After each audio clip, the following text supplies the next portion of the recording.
Hey, everybody, welcome. Here we are, Tough Bumps, episode 19.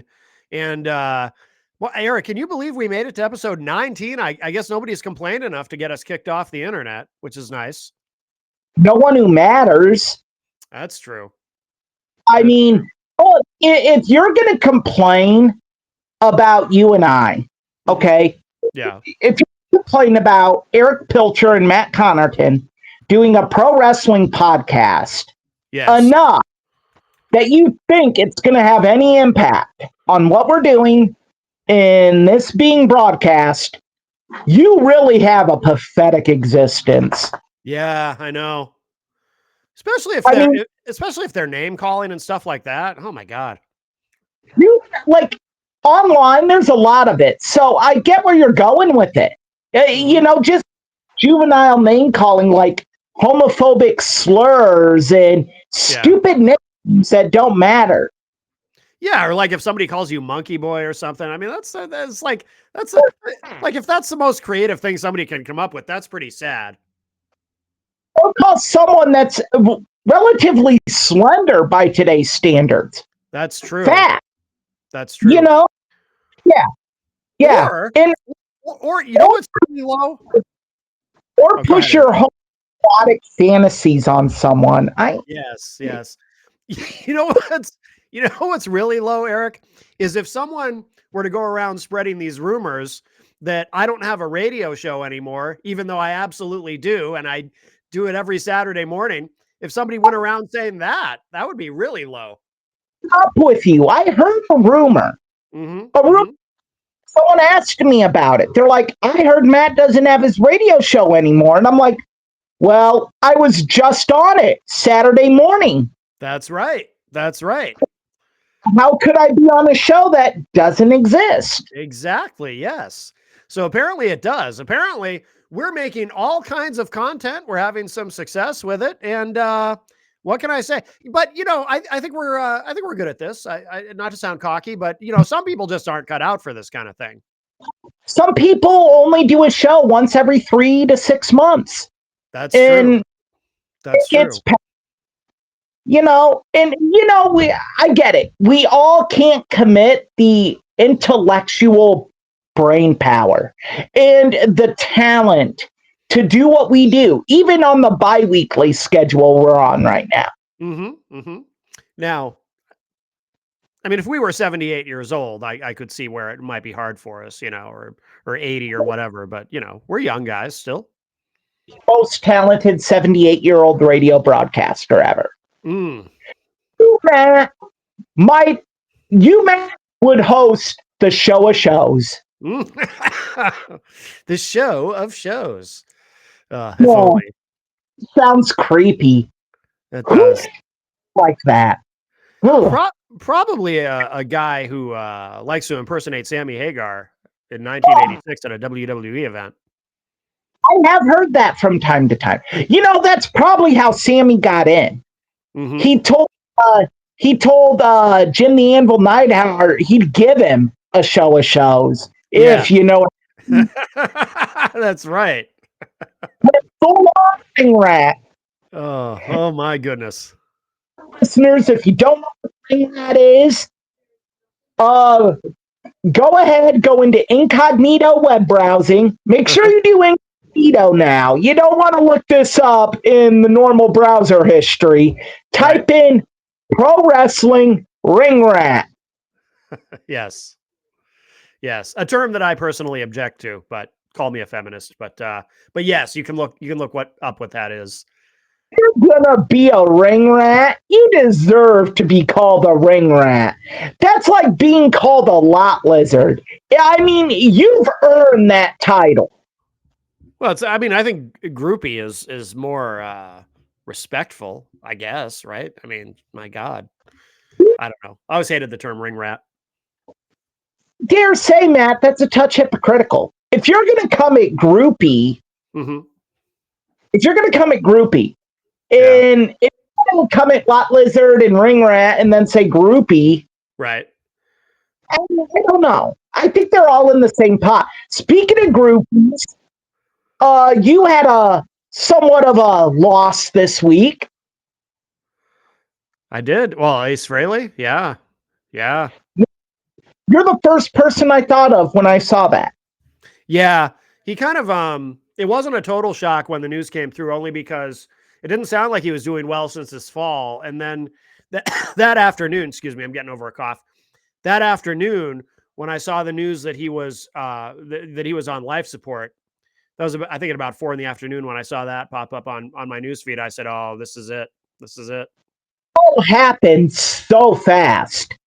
Like, there wasn't a slow build. I know he canceled his touring dates Yeah. because he had it here in the Midwest, and I got an email alert about it. Yeah. Yeah. I mean, it really didn't happen that fast, though, because it was a couple of weeks ago now that he had the fall. But I think he actually had 2 falls now. It's becoming, as the news becomes a little bit clearer, he may have fallen twice. But the understanding I had is that he was healing. It's just he was going to take a while to recuperate. Yeah. Yeah. And then he had a brain bleed. Yeah, and that's what my uncle in April, my dear Uncle Noli Santos, died of. Oh, no kidding. He had a stroke and hit the ground in his driveway in Maine. Oh, wow. Got home from work and found him laying in the driveway. Yeah. Yeah. So brain bleed. There's really, unless they catch it really quick, even then, it's hard. Yeah, at that age, it's if you have a brain bleed at that age, it's that's the beginning of the end. So yeah, I was very very sad about that. I mean, that's you know, the he's the third KISS member to die overall, but the first one to die from the original lineup, the original 4. And I feel honored that I got to see the original 4, even though it was an awful show. God awful. Oh, was it? We've had that discussion. Yeah, yeah, we did. You're right. You're right. I remember that now. Yeah. 2000. Yep. Yep. I paid $130 some for my nosebleed ticket, and I spent $40 some on a T-shirt. Yeah. And you wanted the best my ass. Well. Yeah. I love the movie Detroit Rock City. Probably one of my favorite music films of all time. Which is funny because KISS is my all-time favorite band, as you know, but I really didn't like the movie at all. That movie, I didn't like it. Combines a road trip with rebellion and you know, Shannon Tweed was awesome in that movie. I'm sorry. Well, there's I could tell you some Shannon Tweed films where she's much better than that, but we won't get into that here. Unsheathed. Right. That would be for Matt Connerton, Unsheathed. That is correct. Really good in her guest starring appearance in Married with Children. Okay. I don't think I saw that episode. Well, it's an episode where Alan Jefferson get reservations for a swank cabin resort to go fishing. Yeah. And her cabin's book in their cabin is double booked with Shannon Tweed. Okay. So they kick Jefferson out, but Alan Jefferson catch her in the hot tub with the head of the hotel, and they get a picture of it, and they try selling it to tabloids. Oh. And it ends as well as anything ended in Al Bundy's life. Right, right, of course. But absolutely hilarious in that episode. But yeah, losing Ace is hard. Although I was telling Paulie C Friday night before Retro Spectrum Radio that what's really going to be rough on me is the day that whoever goes first, whether it's Paul Stanley or Gene Simmons, that's going to crush me. I was pretty stoic about Ace's death because I'm pretty stoic about death anyway. But you know, I'm maybe it's because I'm Irish. I don't know. But when Paul or Gene die, that's going to be really, really rough. I feel bad saying this because, contrary to what people may think that have listened to the show, especially our Hulk Hogan episode, go look at it online.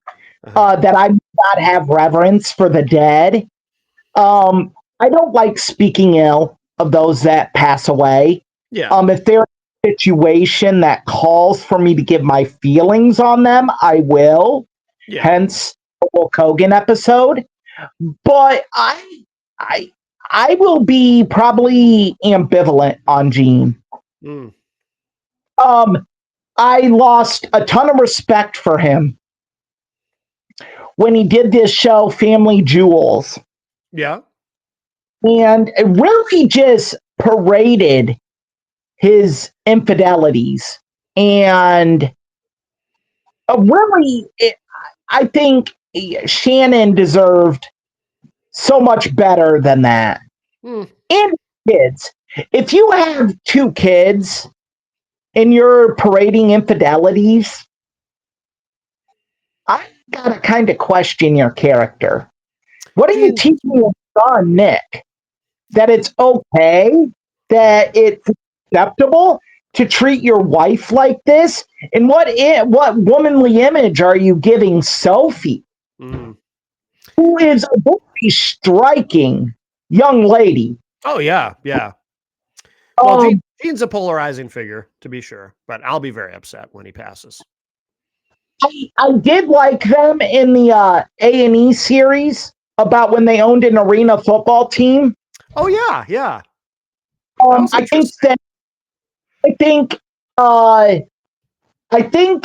my argument is I think Gene will throw Kiss's name on anything that he thinks will make money. Of course. But I think Paul has the better business acumen. Well, I'll tell you a little secret. So, well, I mean, it's not a secret among Kiss fans like me, but I don't think most people realize this because Gene always likes to project himself, to promote himself as the mastermind, the master marketer. But it's really Paul who ultimately runs the band. Yeah, Paul really came off to me. That's when I realized it. Yeah. Is watching that series, and I'm like, Gene is kind of a buffoon. If we're really getting in here, Paul is really the brains of the Kiss empire. Well, the thing is, I think they're both very, very smart guys. But what happened, just a little quick history, if you will. In the 80s, when Gene became very distracted by outside things, he was acting in movies, and he started Simmons Record and this project and this other project, and was doing all kinds of things. Paul was the one who really kept Kiss going, and Paul didn't want it that way. Paul wanted Gene to be an equal partner. There was no power grab on Paul's part, but Gene was so distracted that Paul, and they both talk about this in their autobiographies, but Paul became very resentful because, he was running the band and he didn't want to run the band. He wanted Gene to be there. So during the 80s, Paul really became in charge of Kiss. And then by the time you get into the early 90s, where Gene kind of becomes fully vested once again in the band, at that point, Paul was the guy. He ultimately every decision that is made, ultimately it's Paul. It's Paul's call. I would have a hard time reading Gene Simmons' autobiography, the two he's done. It's not great. I just would. Really good. I think I would probably, if someone let me a copy, not hinting to you or anything, someone let me a copy, I would probably read Paul's. Yeah. I think Gene's would be a bunch of self-serving, self-gratuitous, high on himself bullshit. A lot of it is. He doesn't open up the way the other guys did in their books. And I really think Ace's has always looked good. Ace's autobiography is great. All four of them, I think, are good to an extent, but I think Gene's is the weakest of the four. I've read them all, obviously. But anyway, but we're very, very sorry to see Ace Frehley go. It is sad. It is very sad. Well, should we talk about oh yeah, so we got to talk about Saturday. And by the way, Texas Mike is in the chat room and says, "Great interview yesterday on your show about the Black Wrestling World Champions." So Saturday on the show that apparently a certain someone thinks no longer exists, it does still exist. We just did that on Saturday, and we had on our guest was and Eric, you joined me for that and helped me co-host the first hour, which I appreciate. Our guest was sorry. You were captain, commander in chief of that one. Well, sure, but you were I considered you my my co-host for the hour, and I appreciate you being there. Honored to be considered that. I was so compelled by David. Yes. That I felt like I was just listening. And to hear someone take a subject that is so toxic, and it is. African Americans in pro wrestling is a very checkered subject. What you mean because of how they've been treated in terms of not on the part of African Americans at all, but on the part of promoters and the way they've been shown and the way they were treated. Like it was the 80s by the time we had our first true African American world champion. And that was done because WCW was over a barrel. They really, not to criticize Ron Simmons, but we talked about this a little on the show. They really had no choice. They had belt off Vader. And that was actually, I think that was 90 or 91. It was after the 80s. Yeah. That, there were guys out there like someone that I speak very highly of, Ernie Ladd, Junkyard Dog, which Junkyard Dog, to be fair, did some things, made some choices outside of the ring that hurt him. Okay. Drugs, alcohol, a lot of bad decisions he made. But Ernie Ladd, Soul Man, Rocky Johnson, Dwayne Johnson's father, the Samoans were all booked as savages. Abdul, as much as I think he is a horrible human being in the times I've encountered him, I am not a fan of Abdullah. Maybe he's changed, but from what I hear from the producers of Dark Side of the Ring, not really. Probably subject of this week's episode. Yep.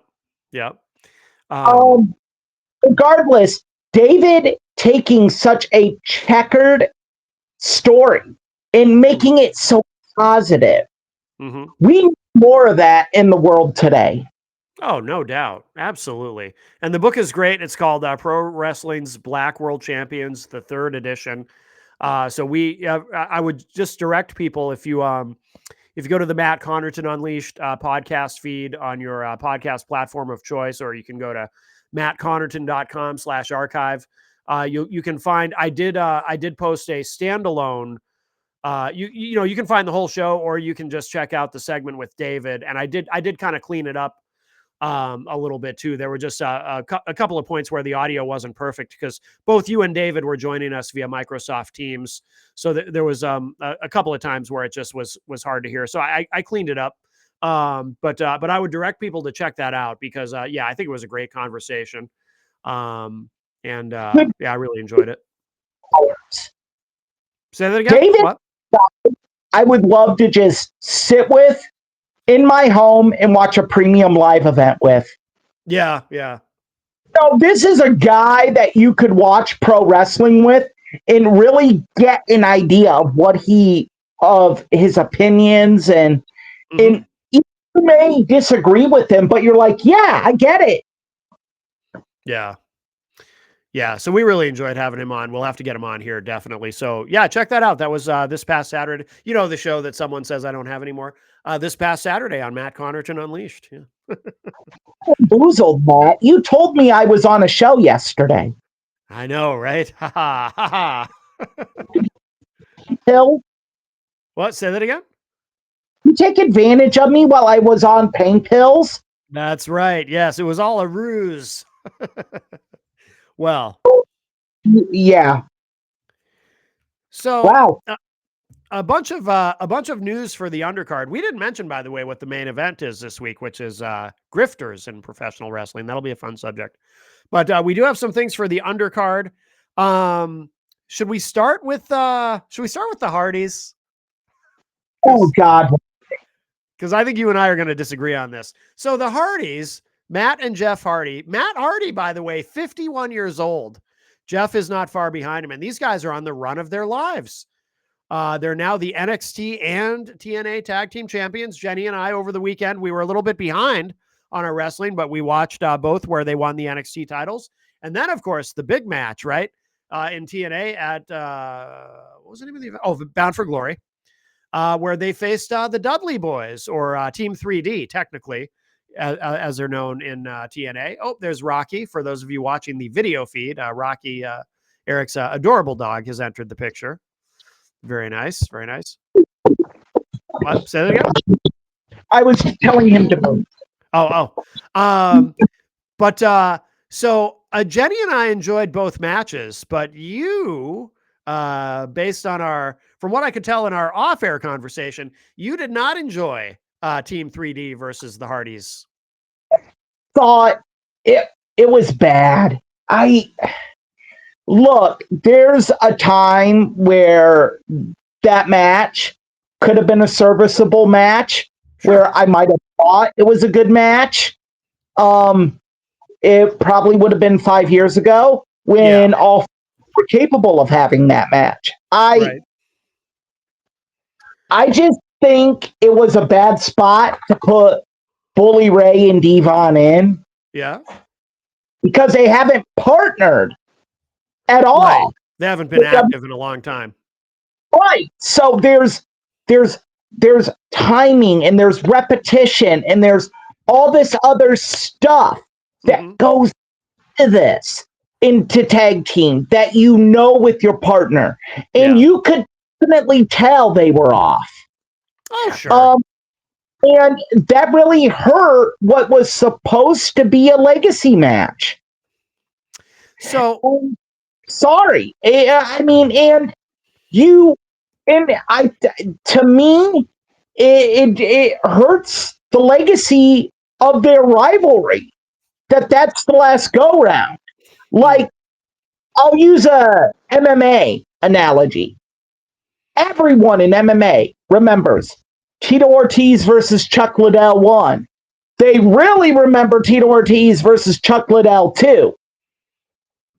Yeah. No one remembers Tito Ortiz, Chuck Liddell 3. So I just I would say this. So Jenny and I enjoyed the match.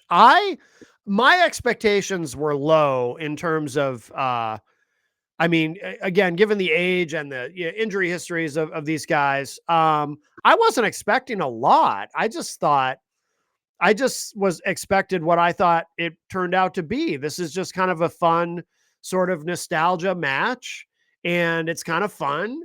And that's it. I didn't expect a lot. And I'm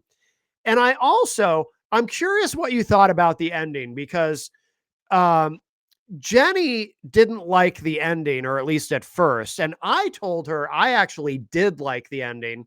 It kind of reminded me of Shawn Michaels versus Ric Flair, where Flair knows he's beaten, and Shawn, says, "I'm sorry," and puts him out of his misery. And that's the end of the match. They kind of did something like that here, where, Matt and Jeff, they're holding the chairs, and they're about to wallop Bully Ray, but they decide not to, or Bubba Ray, or whatever. I don't know what to call anybody anymore with this, but they decide not to, and they just finish him off with that last spot, put him through the table, and that's it. They had mercy on him because they knew they had him beat anyway.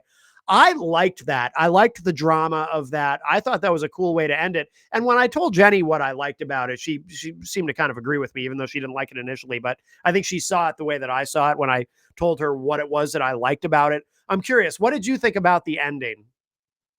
I think that spot is so overdone now since Shawn and Ric Flair did it. Really? It's like one goes to that well if they want to have that lasting memory.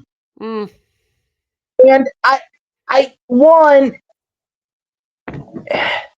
it worked in this match, I yeah, think. yeah, yeah. But at the same time, them hugging after the match and everything like that, it destroyed that moment. They could have had that moment backstage, and TNA could have done something with it Oh, later. I liked all that. You didn't like that? Stop. Yeah, the whole thing had let the Hardys be in the ring. They've the is over. Yeah, but eventually the Dudleys did leave, and the Hardys stayed in the ring for a couple minutes. Take your old decrepit asses, go to the back, have your moment back there. TNA throws it on YouTube, gets thousands of hits. La di da. Wow, you really are a heel this week.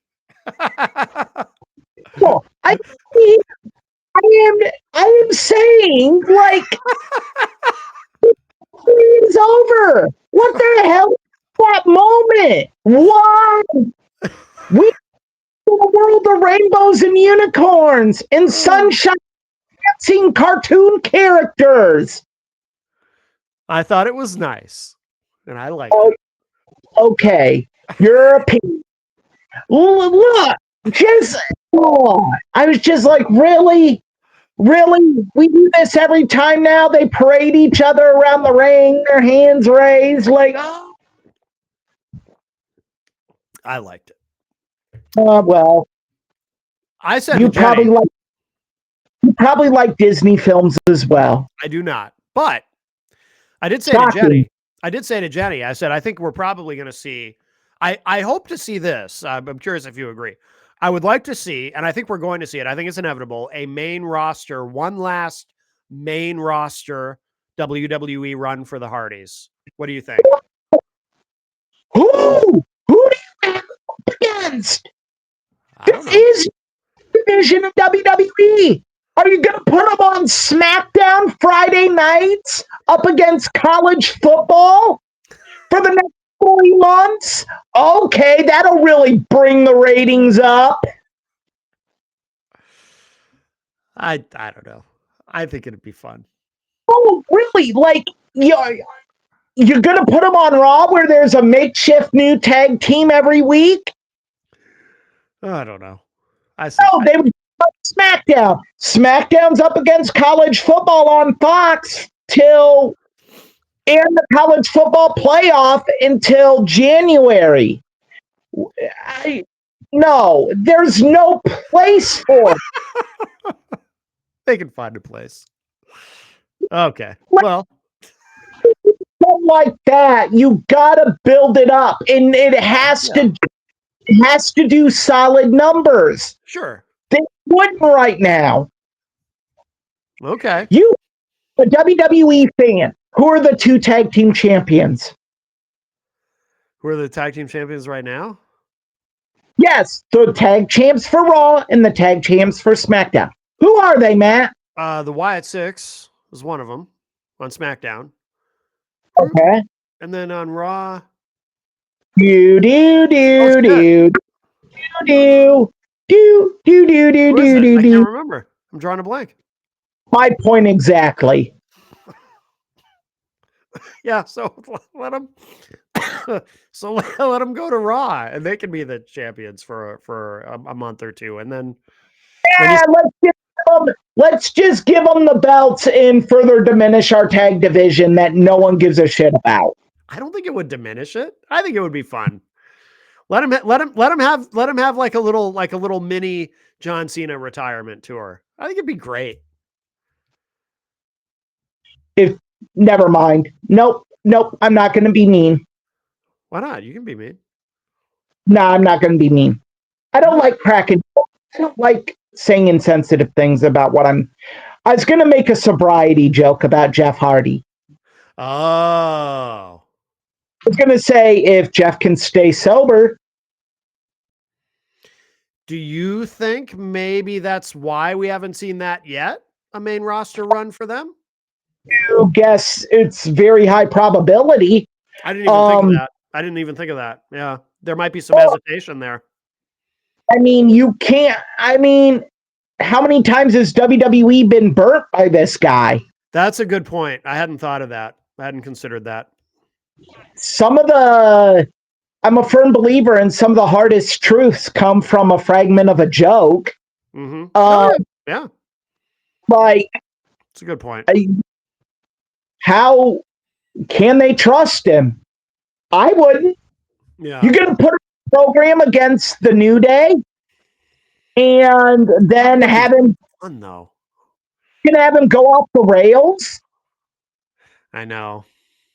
Like, you're going to do a Saturday night's main event and Jeff's missing? Yeah.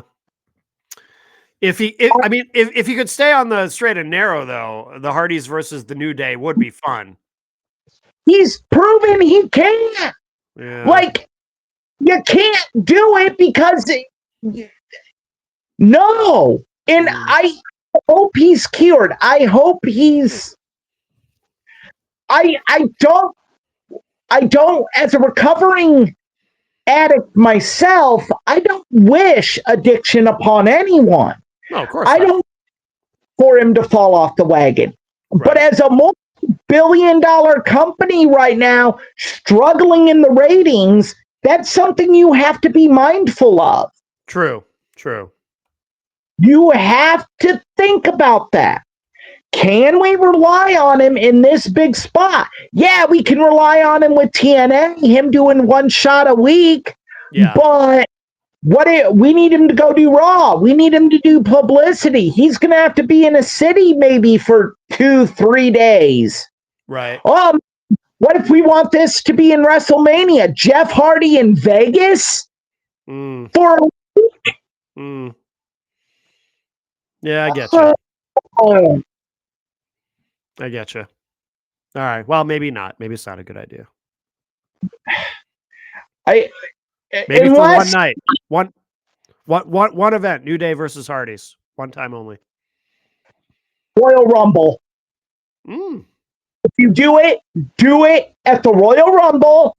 Build it up through NXT. Yep. So isn't on the road. Right. That I'll give you that. That could work. Yeah. Do it at Royal Rumble, but you cannot put Jeff Hardy in Vegas for 1 week. Yeah. No, I'm with you. All right.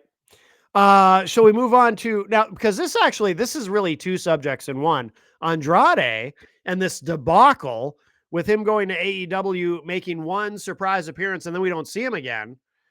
But apparently this is now related to not only so maybe you have a better handle on this, because I think he thought, or his representatives thought, or whomever, that he didn't have a 90-day no compete because he was fired, not quote unquote released, and there is a difference.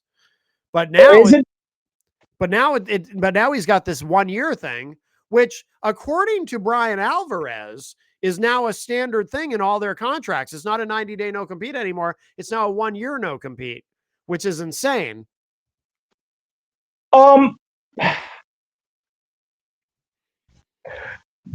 Okay, my understanding, and again, this is Eric's understanding. This isn't Eric saying this is de facto truth, is that it's 90-day no compete.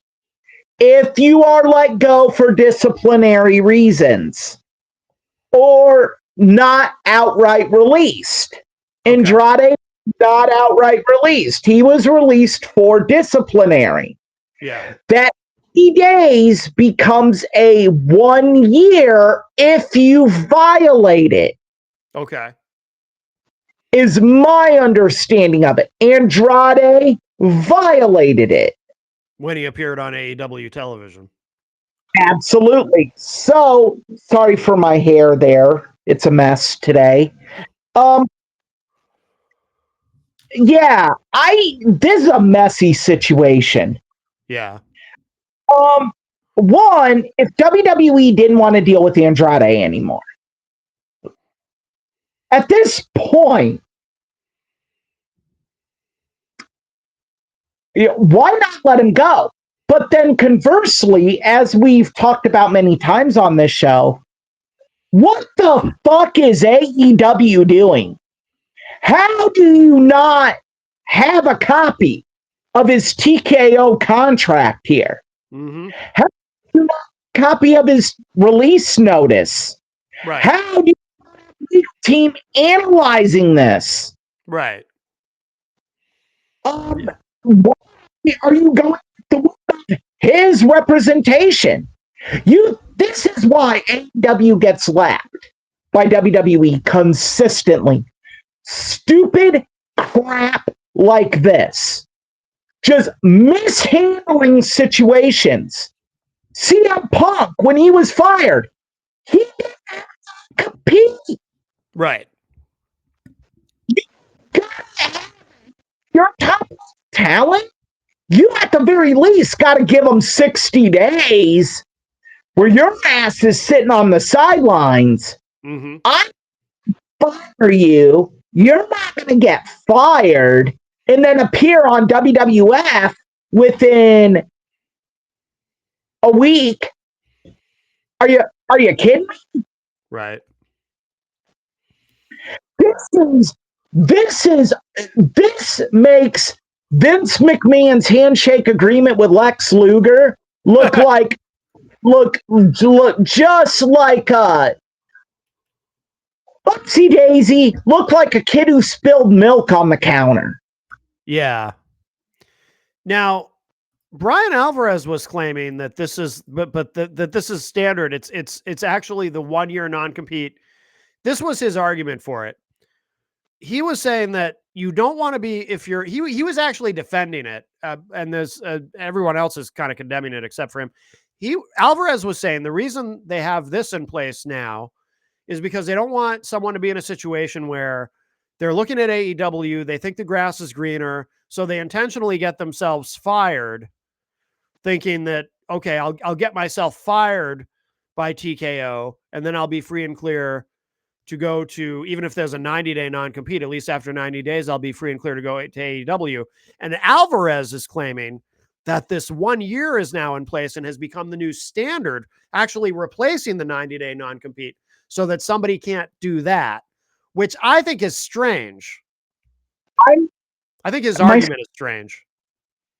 No, my stomach's curdling at the words I'm about to say. Okay. Oh, God help me. I agree with Brian Alvarez. Do you? Yeah, look, this is a cutthroat business. Yeah. Like, again, I can't sit here as someone who really, we all have been unintentionally hypocritical. Sure, of course. A hypocrite and say, AEW, how did you not know about this? You're so stupid. Why aren't you signing your talent to non-compete clauses in their contracts and then say, TKO's evil for doing it? Right. It makes perfect sense. Which now I circle back to my original point. Why are you not researching this? Right. If I'm frauding, I'm going to a lawyer. I'm filing a lawsuit that no, AEW told me I was good. Yeah. And I'm like, hey, you're paying me. Because right now, this guy's career is on the shelf for a year. Right. Right. With no pay. I mean, you hope Tony Khan is doing the right thing here.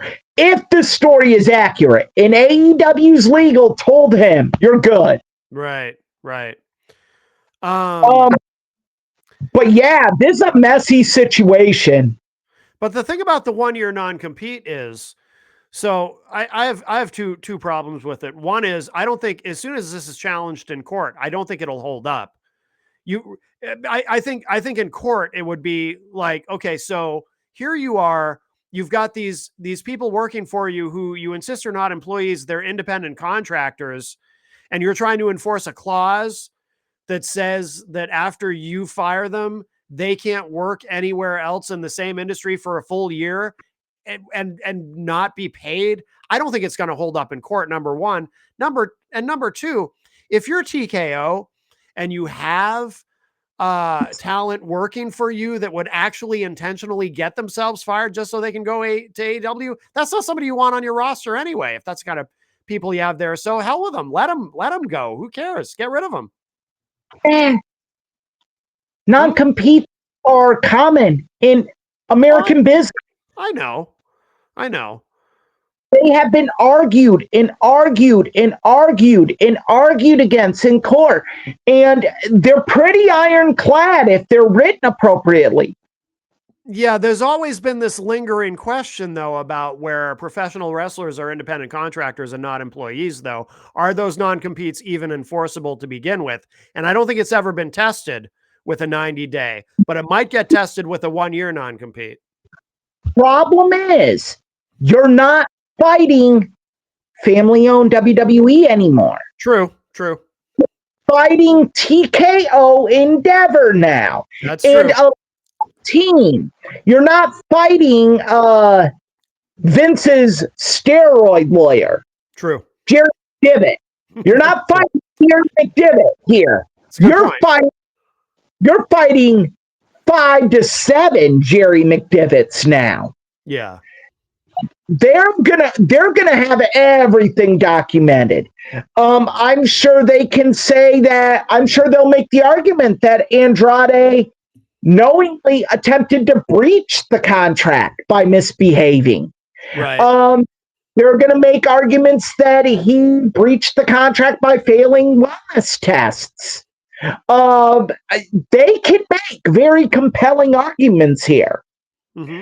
And look, there's a line from the show Boston Legal by Denny Crane. Love Boston Legal. Lawsuit never come down to the law. You know what they come down to? Money. Who has more of it? Mm-hmm. Denny Crane. There you go. TKO Endeavor in this. Andrade, you're an idiot. Should have known your contract. Tony Khan, you're a bigger idiot. And I hope WWE in TKO goes after AEW. Yeah. I hope they go after them for tampering. I hope they go after them for breach of contract. I hope they go after them for everything they can go after them for. If for nothing else, to make Tony Khan smarten up and realize, listen here, Lucky Sperm Award winner, you're running a business. This isn't fantasy wrestling booking. Right. You're running a multi-million-dollar company here. Right. You get treated as such. If this isn't the warning, then I don't know what will be. Yeah. Well, I agree with you on that. You've pissed into the wind. Now you've turned on Superman's cape. Yeah. But he hasn't messed around with Jim. Come again? Never mind. So, all right. Shall we move on? Yeah. Oh, can we talk? This might give me a chance to be a little bit of a heel. Wrestling themes. I like Def Rebel. I think they do a good job. What say you?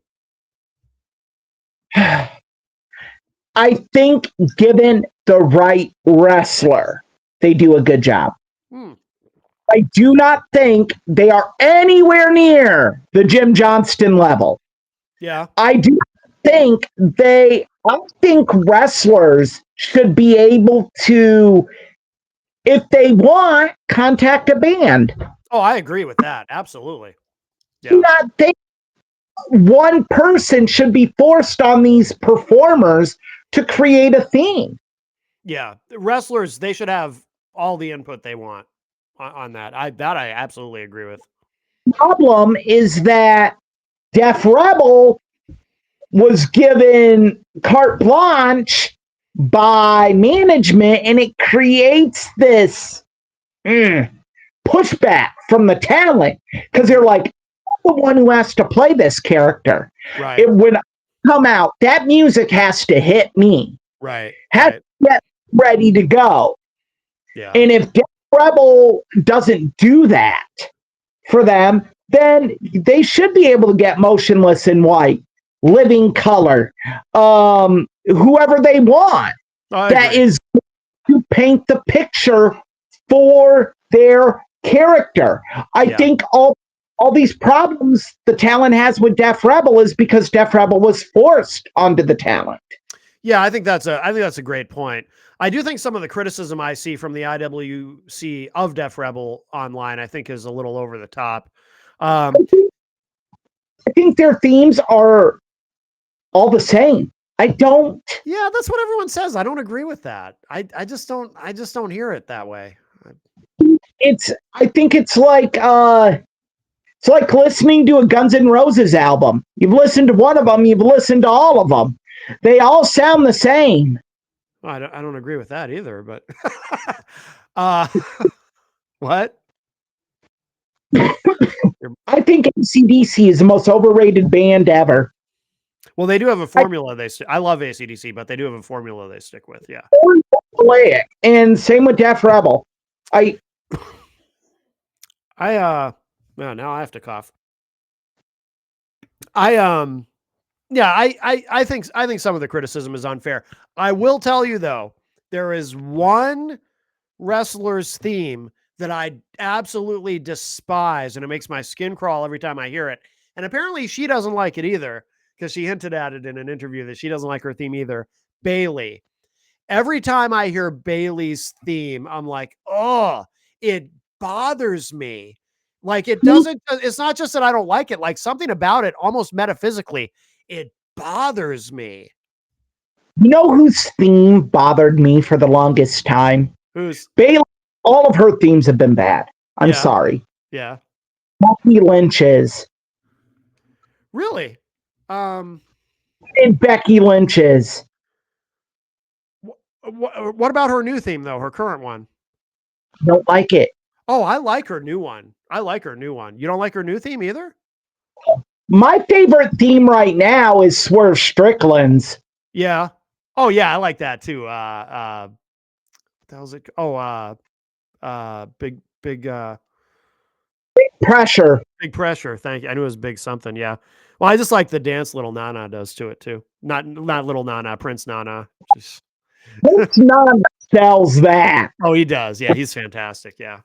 And Swerve is amazing. But yeah, I guess because I know that I did notice the Street Profits are back to their original theme. Which is cool, because I guess part of why this is in the news, in the wrestling news, is because I guess a decision was made recently to if some talent want to go back to an earlier theme, they're letting them do it. They're letting them have more say in that, which is good, which is positive. Yeah, it's a switch in the right direction. I mean, way I understand it from Jim Johnson, when he was there, the wrestlers would sit in the studio with him, right? And like, what I want. Yeah. Yeah. And it should still be that way. Mm-hmm. Absolutely. Should we talk about Seth Rollins? Karma. What? What'd you say? Karma. Your mic cut out both times you said that. Karma. Comba? Something about Karma. Okay. For some reason, something about the tone you were saying it with was causing your mic to drop. Karma. Why do you say that? Fake an injury. Oh, you mean from a storyline perspective or what? Look, as some never sat right with me about that Seth storyline. I get why they do it, but if you're to fake an injury for storyline's sake, Yeah. To me, you're kind of barking up that karmic retribution tree. Oh. You're gonna have one, and Well, he was going to have one anyway with that move, that coast to coast diving headbutt. I saw it, and I saw his shoulder, Yeah. and I knew Yeah. immediate. Did you? I knew. I'm like, well, Seth, you're gonna match me. Yeah. Yeah. No kidding, huh? Yeah. I saw Stevie Richards break that down. And yeah, I mean, there was no way he was gonna walk away from that move without something bad. Um, One, I don't know who the agent was for that match, mhm. but that could never have been approved. Well, Seth is a big enough star, though it probably doesn't matter. I mean, an agent might tell him, "No, I think that's too dangerous," and he's going to go out there and do it anyway because he is Seth Rollins. I mean, Seth freaking Rollins. Um, if he feels confident in the moment, oh no, I can do it, and then because it looked great. I mean, it looked spectacular, but oh my god, the poor guy. That's got to be very painful too, like landing on his shoulder like that. That's got to really, really hurt. And then he finished Well, the match to his credit. there's no other way to take that move. I know, yeah. That's what Stevie Richards said too. Yeah, there's no other way to do it. There isn't. Like, when you do the coast to coast Fan Terminator, or Shane McMahon bastardized it, you take it, it's a brutal landing, but you flat back it. Yeah. Right after you nail the kick, you tuck your arms and your back hits. You everything. Yeah. And that's how Van Dam broke his ankle in ECW. Oh, is it? I didn't know that. And there are still obviously dangers of doing it. Yeah. Because Van fractured his ankle, and that was the injury that put ECW out of business. Yeah. Wow. They were building to Rob Van Dam in his historic TV title run versus the unstoppable ECW World Champion Rhino. They were building to it, and that would have generated 5 million pay-per-view buys. Yeah. Rob Van Dam breaks his ankle, out for 8 months. Done. Yeah. It killed him. What did you think of the angle? Because that was a shock. Nobody saw it coming. That angle they did where Braun turns on Seth, and then I liked it because of being worked. Yeah.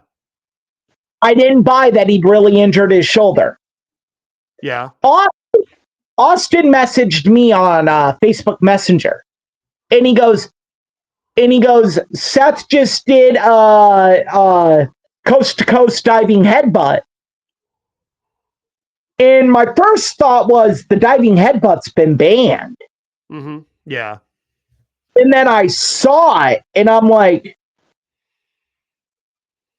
ooh.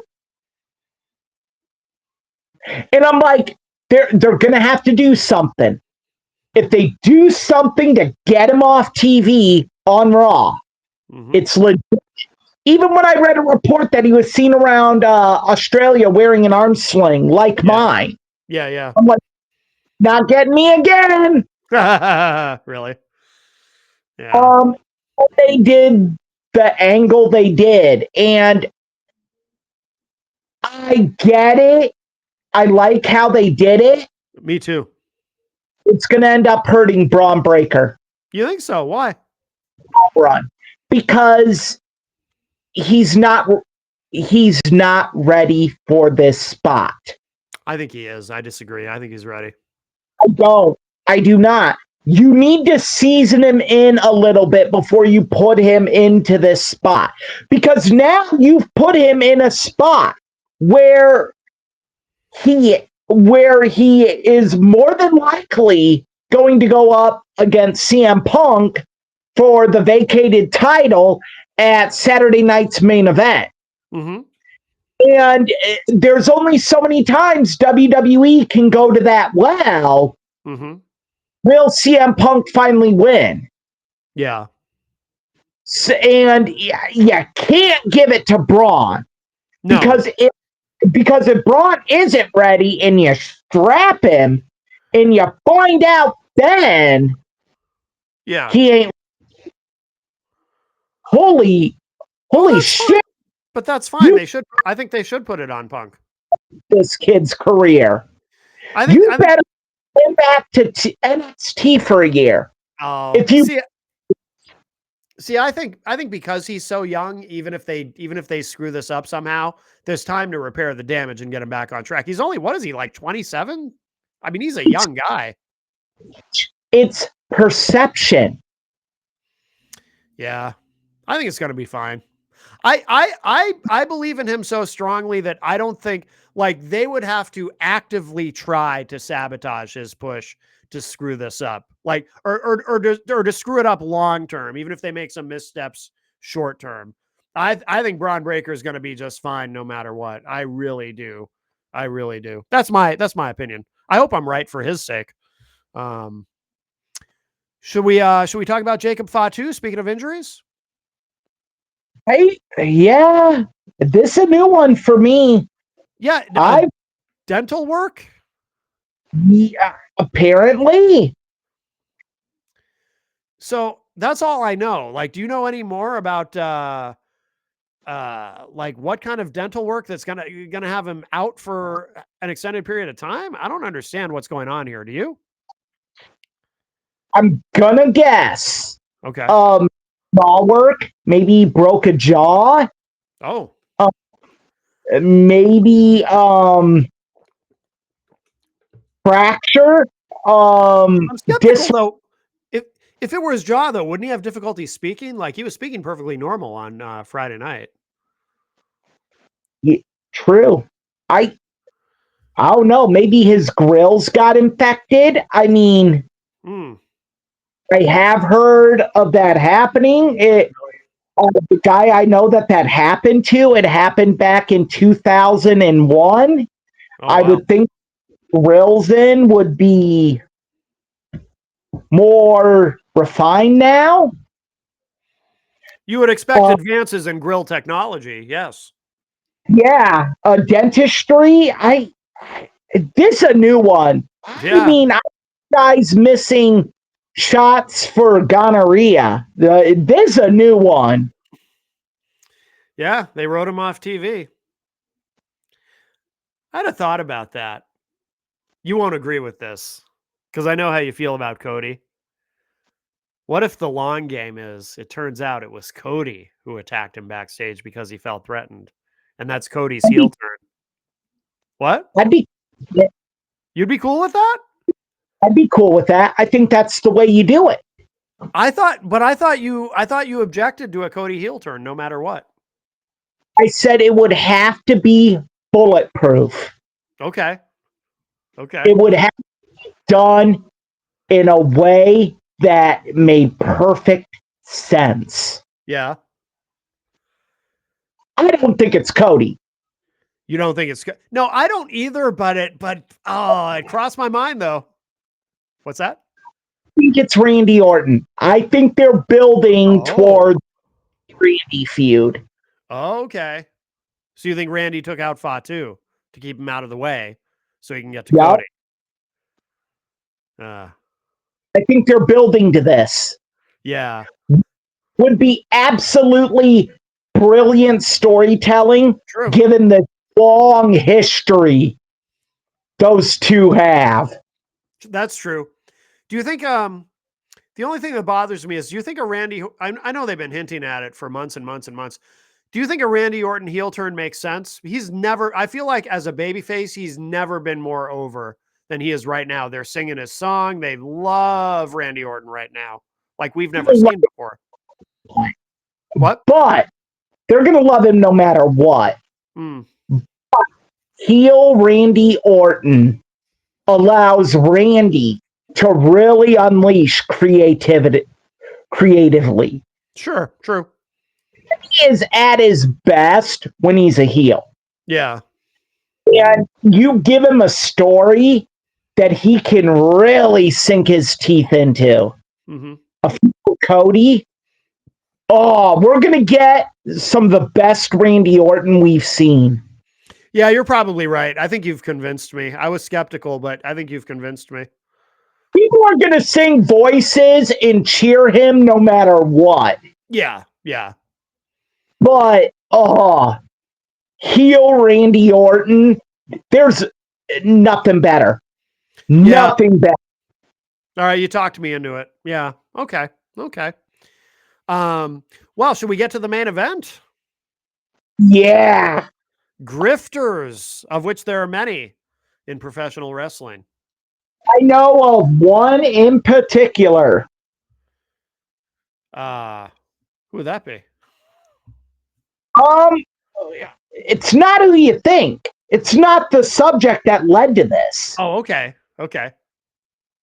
Who is it? Ian Rotten.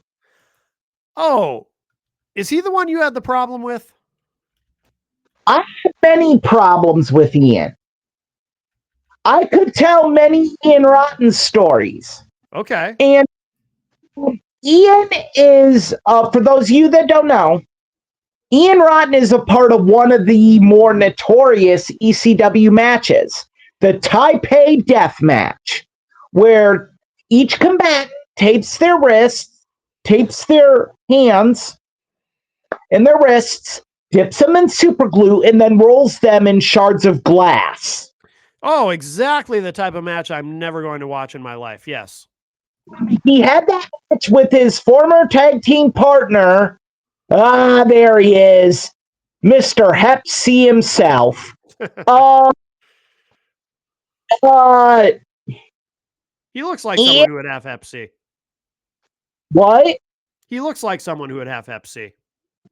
Ian is the if you looked up pro wrestling grifter in the dictionary, that's the picture you would see. Yeah. Ian Rotten, let's talk about some of the things he did.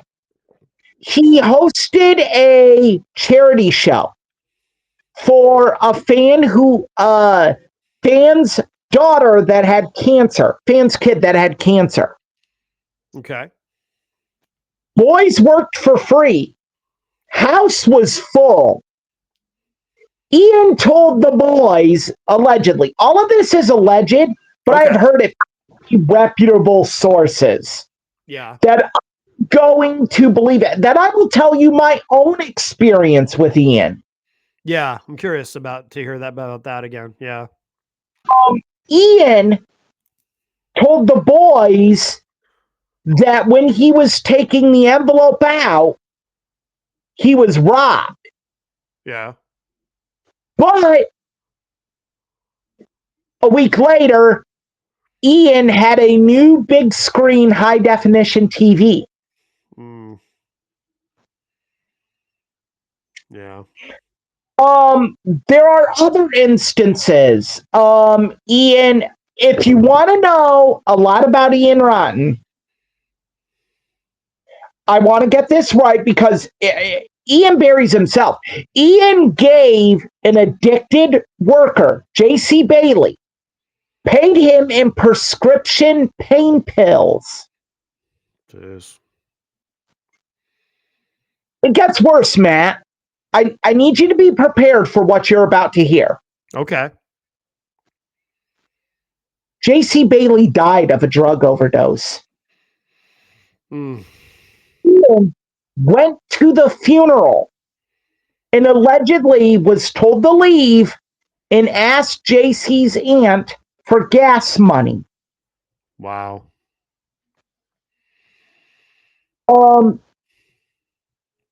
There is a podcast he was a part of called As the Bell Rings with Jerry Wiseman. he did a 2.5-hour interview with Jerry. Mm-hmm.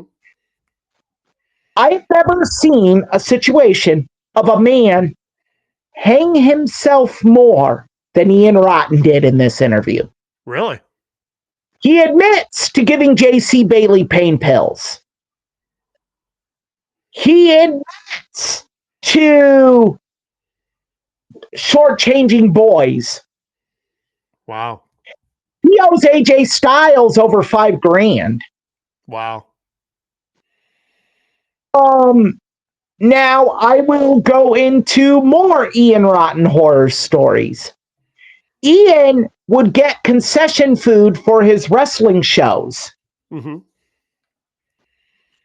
with his food stamps card. Yeah. Hmm. He would book buildings and tell the building owners he had event insurance. And then the day of the show, or the day of the show after they got the building, he would call and cancel the insurance because the building has already called and asked, Oh, "Do okay. you insurance?" Wow. Well, that's fraud. Imagine if someone gets injured on that show, Mm-hmm. or a fan gets hurt. Mm-hmm. They're up shit. They don't get nothing. Yep. He beat up somebody at one of his shows with weapons, barbed wire ball bats, and steel chairs. Mike Levy. Look up Ian Rotten Mike Levy incident. Yeah. You'll see it. Wow. Him and his deathmatch fucktards beat the hell out of this guy who doesn't even know how to work. Wow. And he admits to all of this in that interview you were talking about? He admits to some of it. Now, there's also an allegation of him bashing a PlayStation 2 controller over his kid's head. Oh, lovely. Mickey Knuckles, a female wrestler. Mickey calls into the show to call him out for a bunch of stuff. Bull Payne, another proverbial piece of shit, but less of a piece of shit than Ian Rotten, calls him a Hep C infected person. And Ian says, if I have Hep C, then Mickey has Hep C because she swallowed 1 million of my loads. Charming. Now, my personal experience with Ian. Yeah, you had told this story before, but it's worth repeating. I do want to hear this again. Yeah. A wrestling promotion called IWA Mid-South. Mm-hmm. Jim Cornette has major issues with Ian Rotten because Ian got him kicked out of armories in the Mid-South area. Oh, really? It hurt Jim Cornette. The Jim Cornette quote, Outlaw Mud Show. Yeah. He literally said it about Ian Rotten. Oh, no kidding. Wow. Ian would run these save the business sales for IWA Mid-South, where DVDs and VHSs, compilations, or shows would be discounted. Okay. I was an IWA Mid-South supporter. I loved IWA. Even though I had seen instances of Ian being a grifter. Mm-hmm. I had one of Ian's blade marks broke all over his merch table right in front of me. That's right. I remember you talking about that. Yeah. Then he tried to charge me extra for the VHS because it had the blood of Ian Rotten on it. That I can almost understand in a way, because you probably could have flipped that on eBay with Ian's actual blood on it. Bring that. with his actual blood? I don't know. Ian Rotten's blood. Well, it does FFC, so Allegedly. That's allegedly. Allegedly, yeah. alleged. So I spent over $150 on this sale. I sent a PayPal payment to rottenwife at yahoo.com. Okay. I never got my DVDs. Yeah. I never got my $150 back. Did you file a claim with PayPal? Because PayPal doesn't screw around when it comes to fraud. I sent it friends and family. Oh, that's right. Because Ian. Yeah. I saw Ian at a Ring of Honor show 3 months later. Mm-hmm. CM Punk's farewell show. Yeah. In Chicago Ridge, Illinois. Yeah. And those of you that fact check me, go ahead, look it up. CM Punk's last Ring of Honor show, Punk's final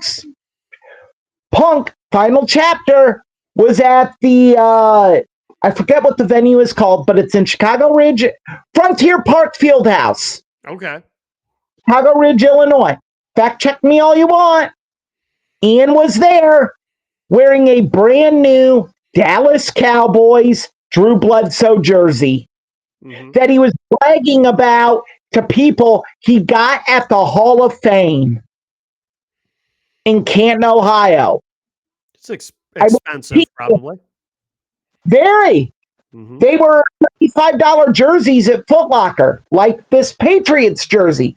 Same brand, style. Yeah. I went up.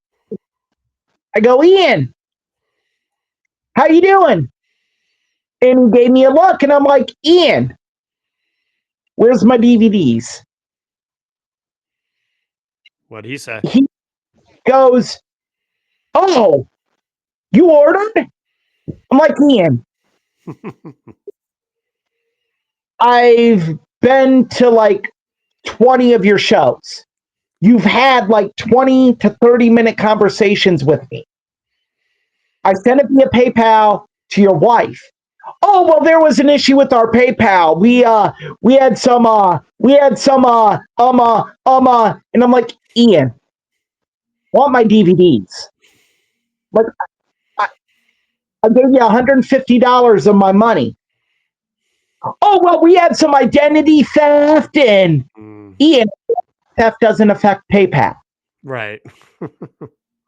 Well, give me your number. I'll call you and get back to you. I'm here for Punk. And I'm like, if you're here for Punk, why aren't you backstage with Punk? Mm-hmm. Well, he's with his family right now. No, you owed Punk over 10 grand. Really? Wow. For what? Past appearances that he didn't pay for. Yeah. Oh, the house is light. Oh, I'll get you next show. Oh, what? Wow. Allegedly, I need to, allegedly 10 grand to CM Punk. Jeez. Wow. I don't think it's that high. I'm going to say it's probably more in the AJ Styles number of 5. Yeah. I don't know the AJ Styles number is correct. Okay. He owed 5 grand for past appearances. Yeah. Yeah, just Ian Rotten is the biggest grifting piece of garbage in professional wrestling. Wow. All right. And everyone, I cannot tell you enough. When the Bell Rings with Jerry Weissman. Listen to it. Mike Levy incident, IWA Mid-South. Look it up. Okay. And Yeah. if any of you want to ask me questions about Ian, message me, DM me. I'll tell you. Like, when we talk about the main subject of grifting, it fails in comparison to the Ian Rotten stories I have. Wow. I am going to look up that interview. I'm curious to hear it. It's 2.5 hours. Yeah.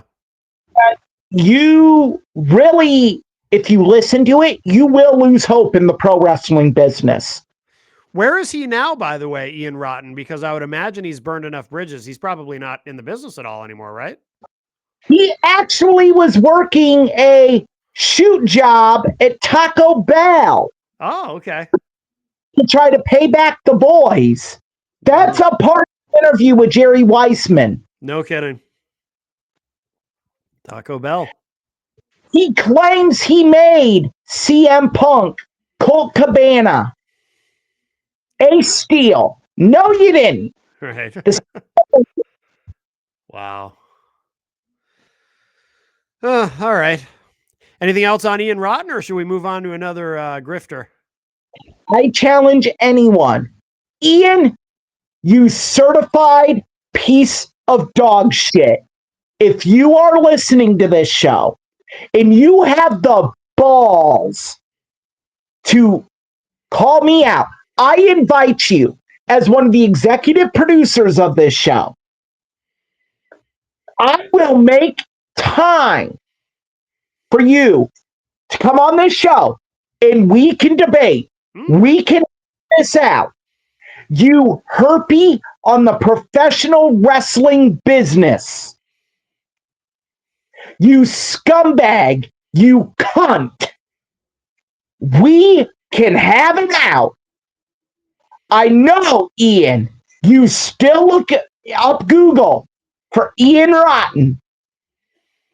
I challenge you. You degenerate, bleeding fuck. Try me. I know someone who likes to use the insult amphibian dog shit. Would you agree with that? Yeah. Maybe we can have both of them on the show at the same time. That'd be something. All right. Well, we'll get him off the screen there. Yikes. All right. Ian Rotten. I am going to look up that interview. I'm very curious. Well, who should we, oh, I'm sorry. What? After you listen to it. Yeah. And I want to hear Jenny's thoughts too. Yeah. Okay. Yeah. I'll let you know after. We'll check it out. It is very damning on him. AWA as a promotion did a lot of good things. Sure. You know, they had the Ted Petty Invitational, a 2-day wrestling tournament that was about technical wrestling. Yeah. CM Punk was in it, Christopher Daniels, Samoa Joe, Mike Quackenbush, Chris Hero, Colt Cabana, Michael Shane. Like, who's who of indie wrestling? It was one of the top indie wrestling tournaments. It was up there with the ECWA Super 8 tournament. Okay. For those that don't know indie wrestling, for the longest time, the ECWA Super 8 was the preeminent tournament. Now it's the Battle for Bola, Pro Wrestling Guerrillas Bola, Battle of Los Angeles. Oh, okay. But it was the ECWA Super 8. Okay. Interesting. And West, it was the TPI. No show would book on TPI weekend in the Midwest because couldn't get one. Yeah. Oh, interesting. Couldn't get any big name guys. Yeah. They were all on TPI. Oh, wow. Huh. All right. Yeah. For those of you that don't know who Ted Petty is, Rocco Rock from Public Enemy. All right. Well, should we move on to what should we do next? Should we do some JC? Should he be the next one? The main and look, that's why I really got heated over Ian Yeah. because it's just incredible stuff brought up a lot of bad feelings in me. So for people who don't know, the part of the reason why that's coming up is because Just Incredible, his grift is probably the freshest in terms of he's been in the wrestling news very recently with his latest grift. This is bad.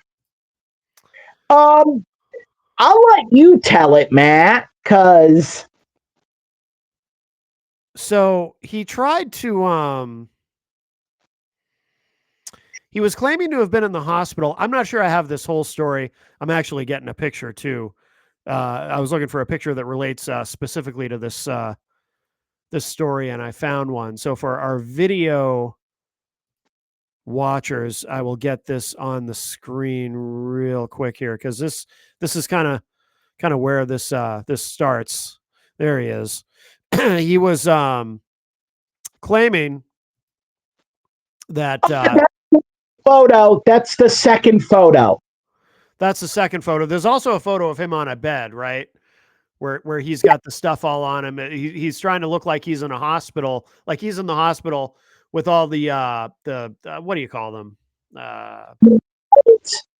Nodes? The readers. The same thing that's on us now. Okay. And people notice in the picture he was not actually in the hospital and that everything was in the wrong place, and he was clearly on a hotel bed, but he was claiming he needed help with medical bills or something, or he had to get his car. He was in a car accident. He was in a car accident. Money to get home and pay tolls.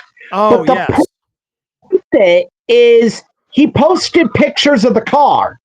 And as much as I say I dislike his podcast, Stevie Richards did an amazing job of breaking all of this down. Yes, he did. Car is totaled. Yeah. There is no way this car is driving anywhere. Right. And one thing Stevie missed that a viewer on YouTube caught, there's snow in the background. Oh.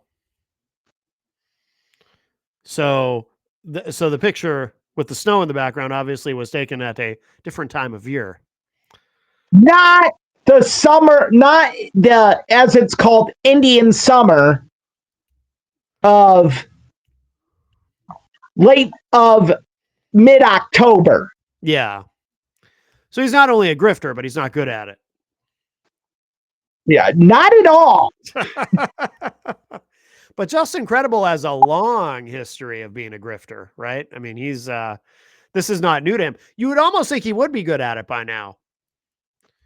But he has spurned promotions. Yep. He has taken money and not shown up for appearances. Mm-hmm. He has done this before where he's like, I need help for X, Y, and Z.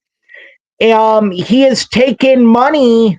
Maven on Maven's podcast confronted him about this. He has taken money from people for merchandise and never sent it out. Yep. Where is that from? Yeah, that seems to be a trend with a lot of these grifters. You order stuff from them and they never send them. Yeah, I mean, I feel like with Just Incredible, this goes back like what, 20 years? All that he's been doing this stuff, long time, right? Or at least 15 years. Would say about 20 because he keep in mind he's with WWE till about, I want to say 2003, 2004. Was he that late? Yeah. Okay. People for Velocity and Heat, and you needed dark match guys. Yeah, that's true. And then what do you think? I mean, he got into I don't remember what his history with addiction is. Was it alcohol? Was it drugs? Was it both? Or And that's kind of what set him on this path, right? It would seem. This path that he's never gotten off of. And, Stevie Richards said something interesting too. Justin Credible has, if he wanted to, this is how Stevie Richards feels about it. And he makes an interesting point.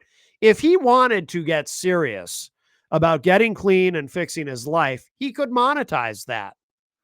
He could do both at the same time. He could make a living, and he could bring people along in a way through, like a documentary YouTube series or something as he's trying to fix his life. But he won't do it. And it doesn't look like he's ever going to do it. Right. And another thing they pointed out in this, and look, there are guys that have done it. Mm-hmm. Jake Snake, mm-hmm. Scott Hall, Buff Bagwell. Yeah, he should reach out to DDP. I don't want to speak for DDP. No. DDP would do anything with him. You don't think so? How come? I think you have to be sincere in your willingness to change. Yeah. Or there has to be like last chance ranch type deal, like with Scotty Riggs. Mm-hmm. Justin isn't there yet. And Stevie said this. Justin hasn't hit rock bottom. Right.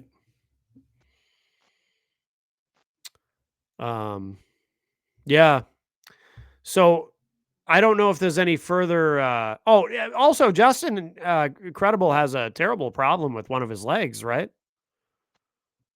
I haven't heard that. I know he did a match in Memphis that Stevie Richards alluded to, and it was really bad. Yeah. Because I know when Maven sat down with him too, they showed Justin Credible's leg. One of his legs is all swelled up or something. There's some kind of major issue there. I don't remember the details of it though. But yeah, so he's got a lot of problems. And there's probably not too many people in the business left who would do business with him, I would imagine.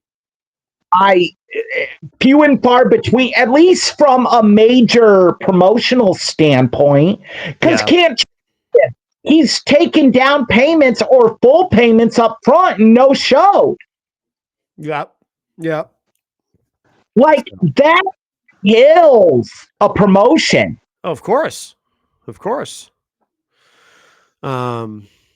Well, anything to add on Justin Credible, or should we move on to another grifter? There's so many. The last thing is, dude had mustard in his beard. Did he? Yeah. Yeah, he's like, I need food and money for incidentals. You have fresh mustard in your beard. Yeah. Well, maybe he was able to afford a hot dog, but needed a second hot dog. I don't know. Who else should we talk about? You know more about these grifters than I do. Who else should we? Well, there are so many. There's Virgil. Lonely Virgil. Should we talk about him? Yeah, he would go to indie. He would go to random wrestling conventions and tell people he was set up at the convention. And the convention's like, no, we don't have Virgil. Right. Virgil was set up in the hallway of the convention. Do you consider that a grift though, or is that just some good old American ingenuity? It's a tough one. Because there's a part of me that kind of respects that. You know what I'm saying? Oh God, Matt. I mean, there's a part of me that's like, hey, he wanted to be there. They told him he wasn't there. He couldn't be there. So he said, well, you know what I'm going to do? I'm going to set up out in the hallway. I mean, he would, all of his photos, there's not a single photo of him by himself. Right. He's with other wrestlers, like his glossies. He's with Andre the Giant or Ted DiBiase, or he's getting body slammed by Hulk Hogan. Yeah, It's like, yeah. what are you doing? But then it became a meme online, Lonely Virgil, because he would never have anyone in line at his table. No, he wasn't. No. How do you came up with this social media persona? Do you remember his thing too? He started talking about fuck money, and that became Yes, like a tagline. media. Say that again. Your mic cut out a little bit. That was a part of his social media persona. Yeah, yeah. I need some of that fuck money. I gotta go to Olive Garden. I need some fuck money. Meat sauce. Oh yes, the meat sauce. Yeah. So I mean, at least he was funny about it, and he tried to. He may have been ahead of his time in a way, because I think some of that, if he had done that today, might have gone more viral just because of what people will embrace and latch onto today that maybe they wouldn't 10 years ago. I don't know. He It's may have been ahead of his time. it's tough, Matt. And the poor guy, he had a terrible end too. He had multiple medical things go wrong all at once, and it's terrible what happened to him. Yeah, I mean, Ted DiBiase tried to help him so many times. Yeah. Yeah. Ted, He tried. like Yeah. Ted, you can come at Ted, and you rightfully so for whatever role he played in his son's welfare scandal. Yeah. But Ted really tried with Virgil. He did. He did.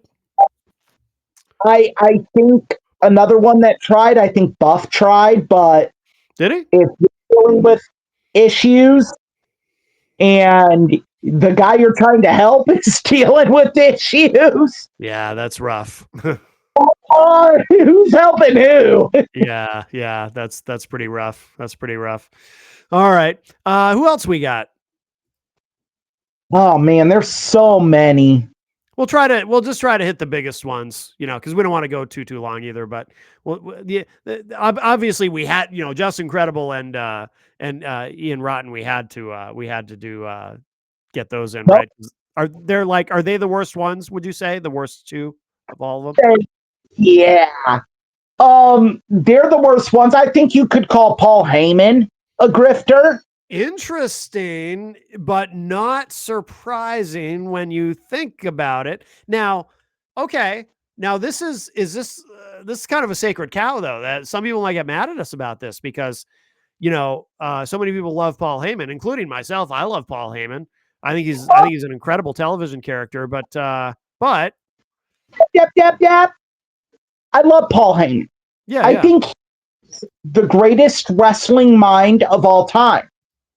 I don't hold the stuff he did in ECW as awful. It's not Ian Rotten. right. Paul did it out of necessity. Yeah. Now, where I have an issue with Paul is it did cause damage to some of these guys. Mm-hmm. Like Tommy Dreamer. Yes. Rob Van Dam just stopped appearing. Yeah. Because he's like, I was owed so much money, I was never going to get paid back. Yeah. There are a lot of stories about ECW where and what Paul Heyman would do where one story I've heard quite a bit on various podcasts over the years is somebody's waiting for their check and supposedly it's coming by FedEx and Paul's giving them, they're on the phone with Paul and Paul is giving them a fake FedEx tracking number. And this is of course, somewhat pre-internet and everything. So now obviously all the shit that Paul Heyman did, he would not get away with today, but he was able to get away with it then. There's one, it's on the bonus features of the Rise and Fall of ECW. Yeah. Chris Jericho a bereavement flight. Oh, yes. I've heard that story. Yes. Because if it's bereavement, you get it cheaper, right?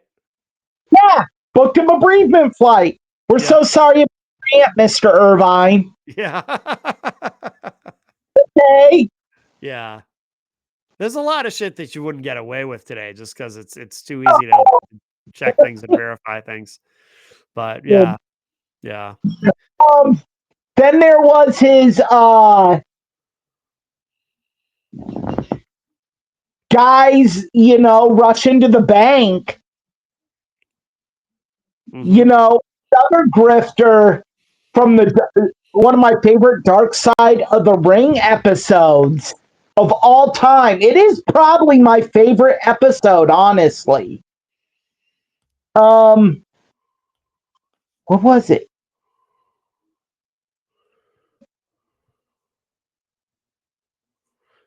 Um I'm trying to think what it was.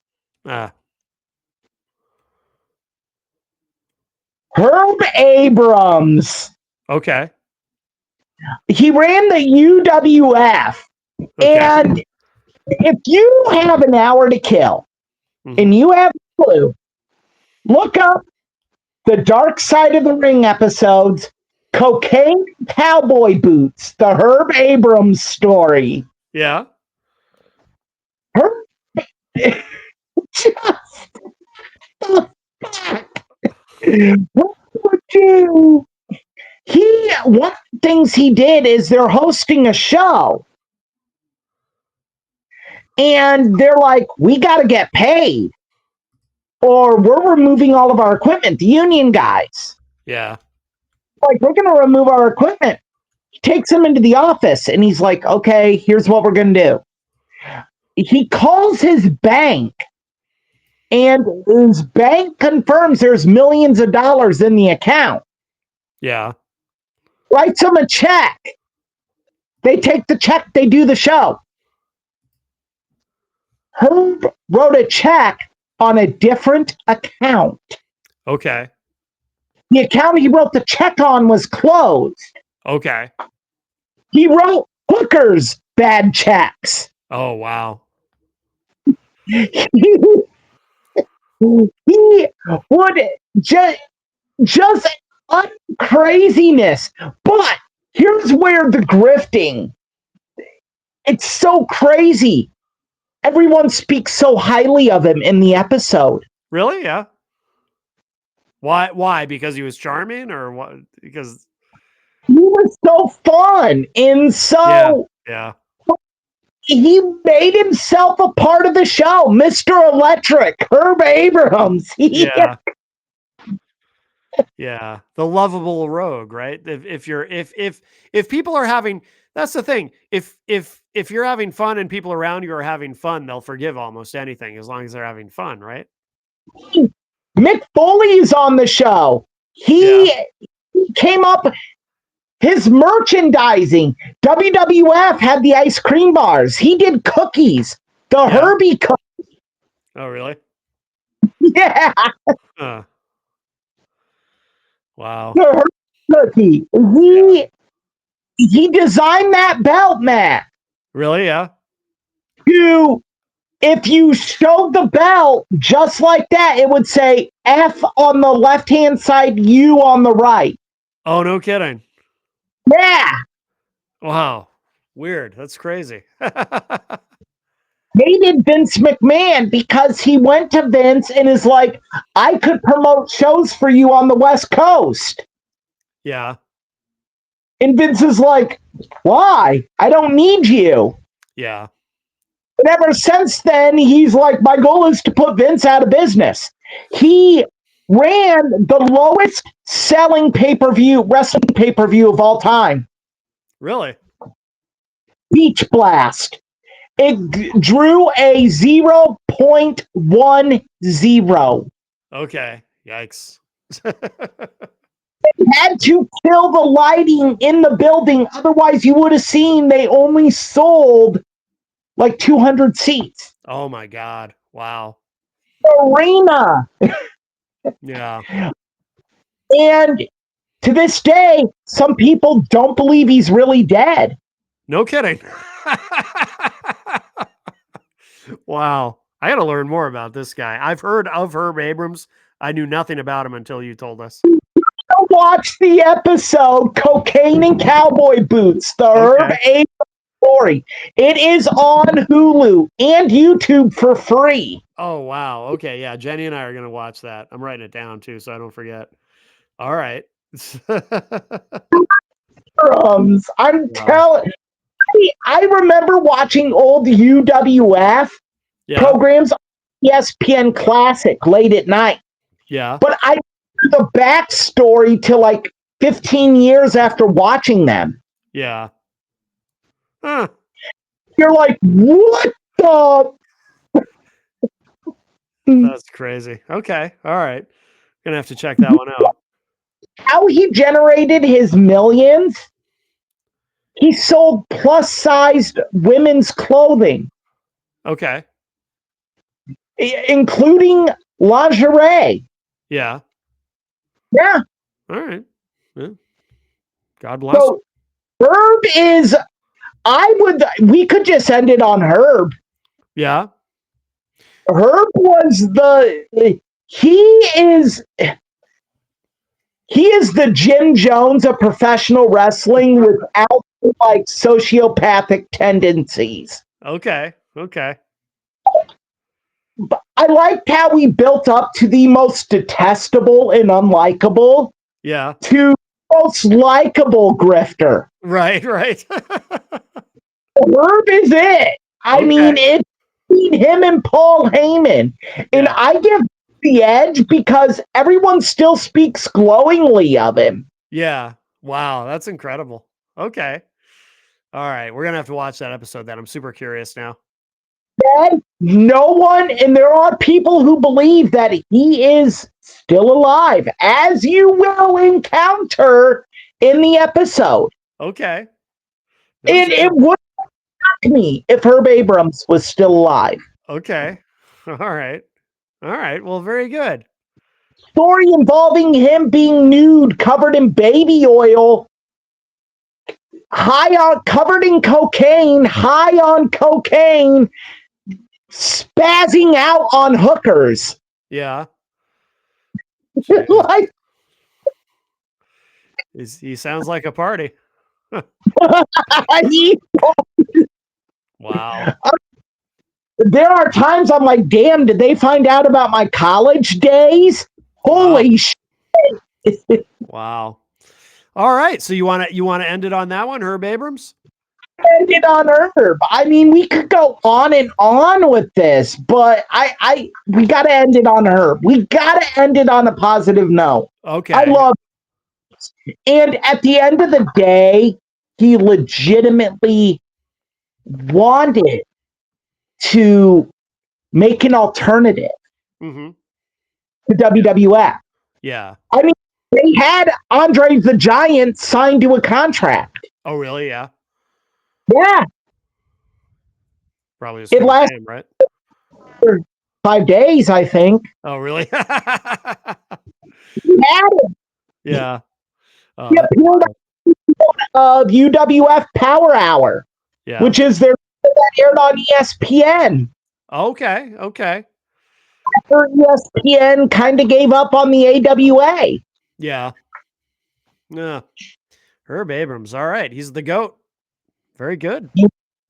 Greatest grifter, greatest pro wrestling grifter of all time. Because he never hurt anyone but her. Yeah.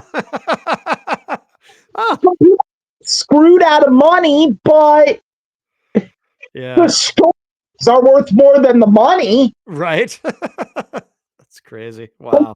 You have homework this week, Matt. Yeah, definitely. Definitely. All right. I like it. I like it. Well, should we talk about our plan for the main event next week? Yeah. We're going to look at, given that we're ending the road of one of the most amazing pro wrestling careers, John Cena, and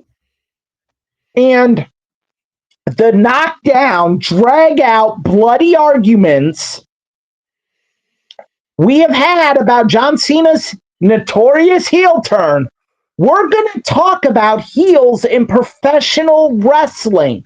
Why do you do a heel turn? Heel turns that work, heel turns that miss the boat completely. Mm-hmm. Why do you do a heel turn? All of that we're going to answer, we're going to unpack, we're going to try to give you an idea of it. Mm-hmm. Yes, yes. I think that'll be a lot of fun. Internet. Well, say that again? Unless we get kicked off the internet. Right, right. Yes. No, somehow we managed to keep going. Yeah. I mean, if there's someone out there complaining, please come forward, show yourself, speak to us. We may even bring you on the show and let you air your grievances. That's right. That's right.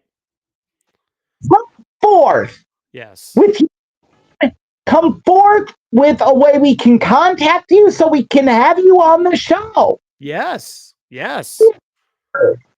Add a face and a name. Don't just be an insignificant, nameless, faceless amoeba on the sewer of society.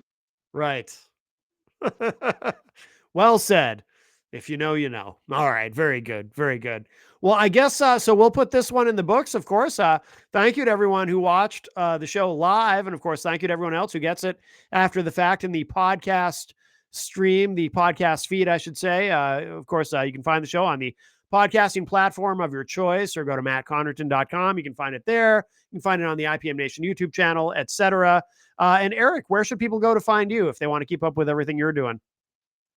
Burning up the TikTok, I think it's called. Yes, something like that. TikTok. Yeah, TikTok. Oh yeah. E-Rich 319. You can find me on TikTok. Pilcher 617 on Twitter.